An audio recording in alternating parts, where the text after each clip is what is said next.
کیونکہ یہ مہینہ اس میں کثیر تعداد میں اولیاء کرام کے اوراث ہیں، تو جو اولیاء اللہ ہیں، صوفیاء کرام ہیں، انہوں نے ہمیں جو ہے تعلیمات کیا دی ہیں، صوفی ہوتا کون ہے؟ ہماری نظر میں تو ولی یا پیر ہم اس کو کہتے ہیں کہ جو بڑی بڑی لٹیں رکھ لے، 10 انگوٹھیاں پہن لے، داڑھی منڈا ہو، نمازی بھی نہ ہو، ہم کہتے ہیں کہ یہ جو ہے وہ بڑے اللہ کے ولی ہیں، جو بڑے پیر صاحب ہیں۔ لیکن شریعت کیا کہتی ہے کہ ولی کون ہوتا ہے؟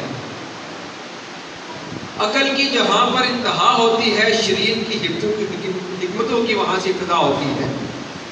مثال کے طور پر کوئی بندہ ہوا میں اڑتا ہوا بھی آئے، شریعت یہ کہتی ہے کہ اس کو ولی تب کہو جب وہ شریعت پر عمل کرنے والا ہو۔ اگر وہ بندہ شریعت پر عمل نہیں کرتا، وہ اللہ کا ولی نہیں ہو سکتا۔ میں نے پچھلے جمعہ کو بھی عرض کیا کہ اللہ کا ولی کون ہے، کہ جن کے بارے میں رب عز و جل نے قرآن پاک میں ارشاد فرمایا